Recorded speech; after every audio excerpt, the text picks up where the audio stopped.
हम बात कर रहे हैं जेन नेक्स्ट के नए खर्चों के बारे में और हमने जानने की कोशिश की है और रादर पेरेंट्स को बताने की भी एक कोशिश है कि आप पहले खर्चे का पता करें कि इन छोटे छोटे खर्चों के एक बड़ा होल आपकी पॉकेट में हो सकता है, इसलिए उसके लिए तैयारी बहुत ज़रूरी है। डे केयर और प्ले स्कूल के बारे में अब तक हमने जाना कि जो एवरेज कॉस्ट है वो कितनी है और आप उसकी तैयारी अगर पहले से नहीं करेंगे तो बाद में एक परेशानी का सबब आपके लिए बन सकता है। एक और खर्चा है जिसकी शुरुआत में भी हमने बात की, जो डिवाइसेस हैं, यानी कि जो गैजेट्स है अब फिलहाल अब की जनरेशन को, जिसे जनरेशन जेड भी कहा जा सकता है, टेक्नोलॉजी से और जो गैजेट्स हैं उनसे अलग करना थोड़ा सा मुश्किल हो गया है। और अगर उसकी भी एवरेज कॉस्ट हम हर्ष निकालें तो लगभग 10,000 से 50,000 तक की कॉस्ट जा सकती है, डिपेंडिंग कि आपकी पॉकेट कितना अलाउ करती है।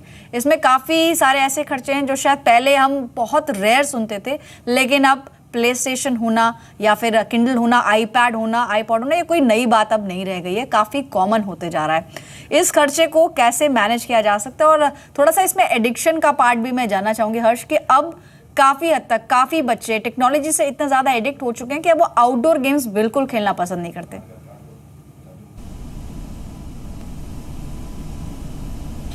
पल्लवी, अगर हम ये बच्चों के एक्सपेंसेस देखें, पेरेंटहुड के एक्सपेंसेस देखें, तो ये जो रनिंग एक्सपेंडिचर्स हैं इसको आप दो हिस्से में बांट सकते हैं। एक पहला हिस्सा है जो आपको मैंडेटरी है, लाइक प्ले स्कूल में या प्री किंडरगार्टन में आपको उन्हें एडमिशन करवाना है, उसकी जो फीस भरनी है वो भरनी है। डे केयर के अगर आप काम करते हो तो उन्हें आपको कहीं ना कहीं उन्हें दिन के लिए उन्हें रखना है, तो ये सब आपके मैंडेटरी एक्सपेंडिचर हो गए। डिवाइसेस पे अगर हम आते हैं तो डिवाइसेस में कई खर्चे हैं जो मैंडेटरी हो जाते हैं, क्योंकि आज की तारीख में जो स्कूल्स हैं, स्कूल्स भी टेक्नोलॉजी यूज़ करती हैं, तो बच्चों को वही टेक्नोलॉजी घर पे आके यूज़ करनी पड़ती है। स्कूल के जो सर्कुलर्स है आज की तारीख में वो ऑनलाइन आते हैं, तो बच्चों को अगर कोई प्रोजेक्ट वर्क है वो भी उन्हें इंटरनेट या कोई ऑनलाइन मीडियम पे है पूरे करने होते हैं। सो वो पार्ट ऑफ एक्सपेंडिचर है, वो तो मैंडेटरी हो गया। अभी हम डिस्क्रिशनरी पे आते हैं, जो हम प्ले स्टेशन, एक्सबॉक्स या ये सब जो डिवाइसेस की बात कर रहे हैं, जिससे बच्चे एक्चुअली बाहर नहीं जाते हैं और घर के अंदर ही खेलते हैं। और आप टेनिस खेलने भेज रहे हो तो बोलते हैं हम टीवी पे टेनिस खेल रहे हैं, so that is not tennis. So अगर पेरेंटहुड के खर्चे हम देखें तो एक है जो मैंडेटरी, उसमें आप कुछ नहीं कर सकते, और दूसरे हैं जहाँ पे आप थोड़ा डिस्क्रिशनरी अपने बच्चों को भी आप लाड़ प्यार में बिगाड़ते हैं, या आप एक स्टेप आगे जाते हैं क्योंकि उनके फ्रेंड्स के पास हैं।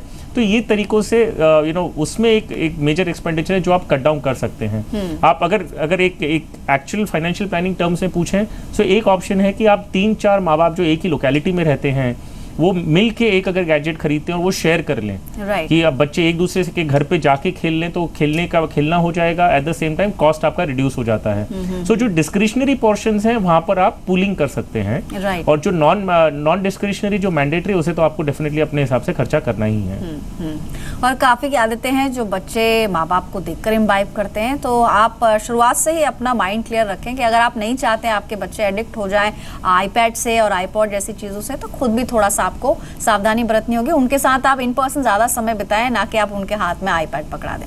अगला खर्चा है समर कैंप्स का। पहले जब गर्मियों की छुट्टियां होती थी और जब इनफैक्ट हम छोटे थे, हर्ष आप छोटे रहे होंगे, तब समर वेकेशन का मतलब होता था कि अपने ग्रैंड पेरेंट्स के घर जाना या फिर अपने रिलेटिव्स के घर जाना, और वहाँ पर आप महीना 1.5 महीना गुजारते थे। लेकिन अब जिस तरह से पीयर प्रेशर है, कंपटीशन काफ़ी बढ़ रहा है, तो बहुत सारे समर कैंप्स स्कूल भी ऑर्गेनाइज कराता है और ये इंडिविजुअली भी ऑर्गेनाइज किए जाते हैं। इसमें काफ़ी सारी एक्टिविटीज़ सिखाई जाती है, और क्योंकि जैसे आपने कहा कि कई बार एक ही लोकेलिटी में अगर 2-3 पेरेंट्स जानते हैं एक दूसरे को, तो कई बार एक दूसरे को देखकर भी एक तरह का प्रेशर बिल्डअप होता है कि इन्होंने अपने बच्चे को यहाँ पर भेजा है तो मुझे भी भेजना होगा। अगर उसका भी हम खर्च देखें ऑन एन एवरेज तो ये हर हफ्ते 3,000 रुपये तक भी जा सकते हैं, यानी कि अगर हम समर कैंप का मासिक खर्चा निकालें तो ये क्लोज टू अबाउट 12,000 रुपीज़ हो सकता है। काफ़ी जैसे आपने कहा कुछ डिस्क्रिशनरी खर्चे और मैंडेटरी खर्चे आप अलग कर सकते हैं, लेकिन समर कैंप का खर्चा कैसे इसको हैंडल करना चाहिए?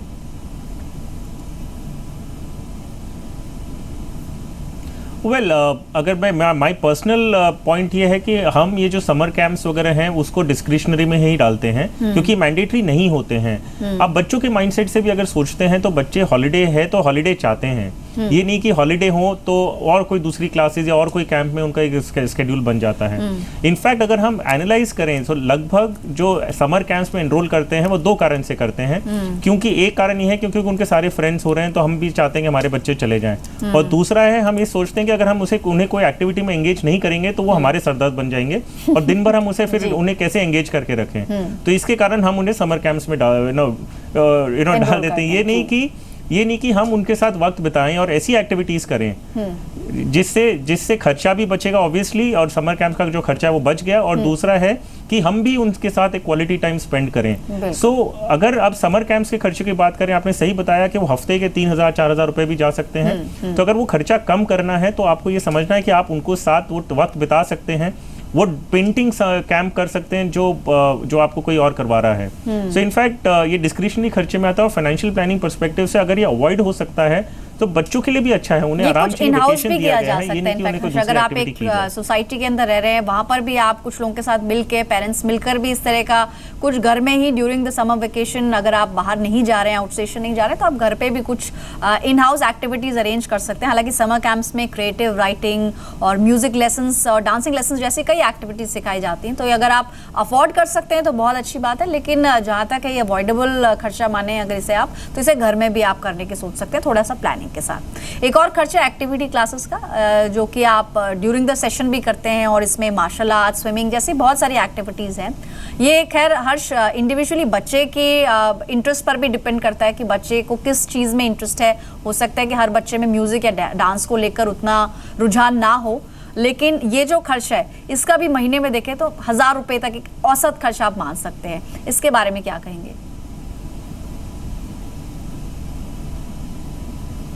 सो वेल पल्लवी, अगर एज अ पेरेंट अगर मैं ये बात को कहूँ तो एक चीज़ ज़रूर है कि जो एक्टिविटी क्लासेस होती हैं वो एक ओवरऑल डेवलपमेंट के लिए होती है, और वो चीज़ मान लीजिए अगर आप म्यूजिक क्लासेस में कर रहे हैं तो स्कूल जो कवर करता है वो डेफिनेटली कवर करता है, लेकिन उसके अलावा कई चीज़ें ऐसी होती है जो कई स्कूलों के पास इंफ्रास्ट्रक्चर नहीं होता। फॉर एग्जांपल, अगर स्विमिंग क्लासेस करवानी है तो हर स्कूल के पास स्विमिंग पूल नहीं होता है।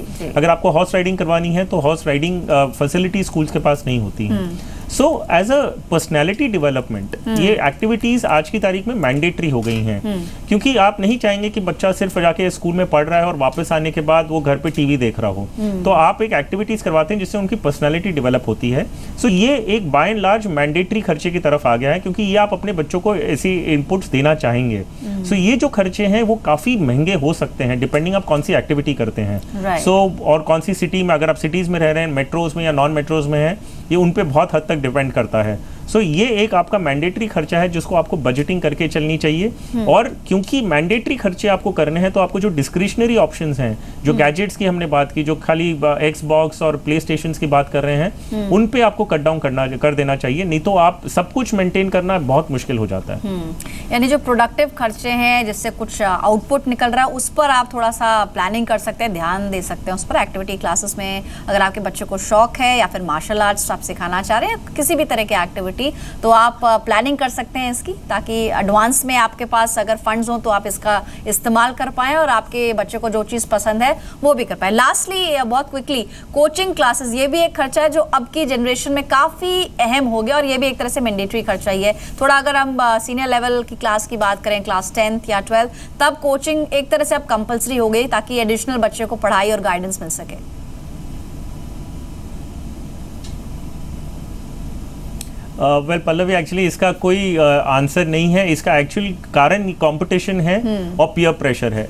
आज की तारीख में एक ऐसा सिचुएशन हो गया है कि अगर, जैसे मैंने पहले कहा, कि अगर आपका 95-98% के नीचे अगर मार्क्स हैं तो आपको कॉलेज में एडमिशन नहीं मिलते। एंड मुझे समझ में नहीं आ रहा है कि ये क्यों होता है, लेकिन ये हो रहा है। सो अगर आपके बच्चों को इतना ब्रिलियंट आपको बनाना है कि वो सिर्फ 2% कम आ रहा है उसे 100% से, परफेक्शन से 2% नीचे है, और ऐसे लेवल तक आपको लेके आना है, तो आपको एडिशनल कोचिंग्स देनी होती है। इनफैक्ट हमने ये भी सुना है कि आप अगर 10th की, आपका बेटा अगर 7th या 8th में है, तभी से आपको कोचिंग क्लासेस की बुकिंग करनी होती है कि जब वो 10th में आएगा, तो 2-3 साल पहले से बुकिंग होती है। सो आई डोंट नो कि ये किस तरफ जा रहा है, लेकिन ये आज की तारीख में एक फैक्ट है। और ये बाय एंड लार्ज अगर हम समझ लें, कंपटीशन और स्ट्रेस और वगैरह को देख लें, तो ये आपके फिर से एक मैंडेटरी कैटेगरी में आता है, क्योंकि आप चांस ही नहीं लेना चाहते हैं कि 10th में आपके बोर्ड एग्जाम्स में आपके बच्चे का जो मार्क्स हैं वो 85% आ गया, तो वो एक्चुअली बहुत बुरा माना जाता है। और क्योंकि आप चांस नहीं लेना चाहते हैं, आप उसको एनरोल करेंगे और उसकी वजह से आपके खर्चे लगने वाले हैं।